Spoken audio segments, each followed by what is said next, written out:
Assalamualaikum warahmatullahi wabarakatuh. Saya Ummu Amar, salah satu penulis dalam antologi catatan para bunda calon ulama besar.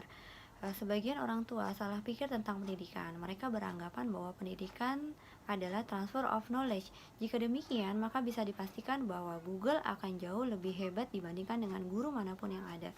Bicara mengenai pendidikan bukan hanya sebatas gedung, fasilitas, dan yang lainnya, namun bicara mengenai orang.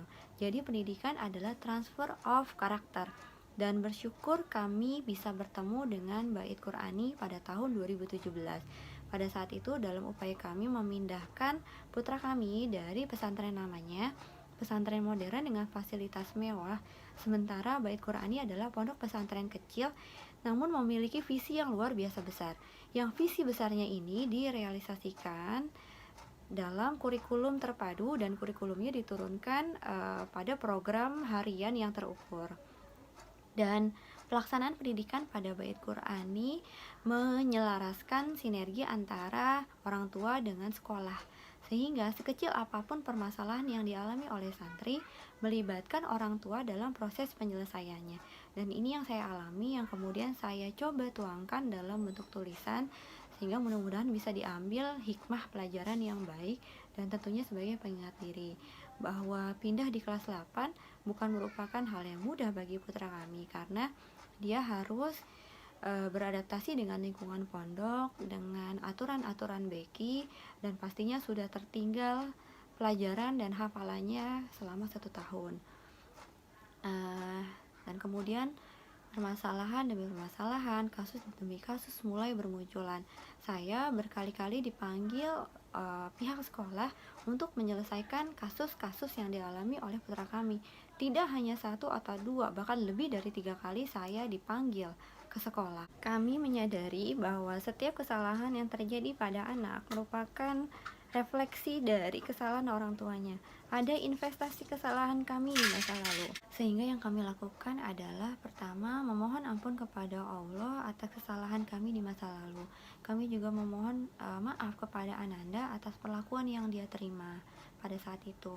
Lalu yang kedua, setiap orang tua pastinya mendoakan yang terbaik untuk semua anak-anaknya. Namun selain doa, kuncinya adalah ridho Allah. Maka pada saat itu selain mendoakan yang terbaik bagi Ananda, saya juga memohon ridho Allah. Dan ridho Allah itu ada pada ridho orang tua. Maka kemudian setiap doa yang saya panjatkan, saya juga sampaikan bahwa saya ridho kepada semua anak-anak saya dengan ridho yang paripurna, ridho yang sempurna. Maka kemudian saya memohon agar ridho Allah turun kepada semua anak-anak saya. Kemudian yang ketiga, dalam proses pembentukan karakter putra kami, bahwa masalah Uqdatul Kubro harus tuntas. Jadi PR saya adalah menuntaskan Uqdatul Kubronya sehingga terbentuk kesadaran pada dirinya mengenai tujuan hidupnya, dan pada akhirnya terbentuk saksiyah Islamiyah, pola pikir dan pola jiwa yang islami pada putra kami.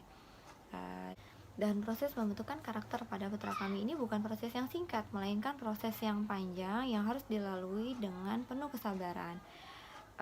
Dan kami ingat pada tanggal 3 Oktober 2019 kami kembali dipanggil oleh pihak pondok, namun bukan untuk menyelesaikan kasus, tetapi untuk menyaksikan simaan akhirnya setelah menyelesaikan hafalan 30 juznya atas kemudahan yang diberikan oleh Allah kepadanya. Alhamdulillah, kami bersyukur sekali, kami merasa bahagia sekali karena dalam waktu 2 tahun 4 bulan putra kami berhasil menyelesaikan hafalan 30 juznya dengan pertolongan Allah. Jadi demikian yang dapat saya sampaikan. Mudah-mudahan dapat membaca kisah lengkapnya dalam buku antologi catatan para bunda calon ulama besar. Dan di buku itu juga terdapat banyak sekali catatan para bunda-bunda hebat mengenai kisah mereka dalam mendampingi putra-putrinya menjadikan calon ulama besar. Demikian, assalamualaikum warahmatullahi wabarakatuh.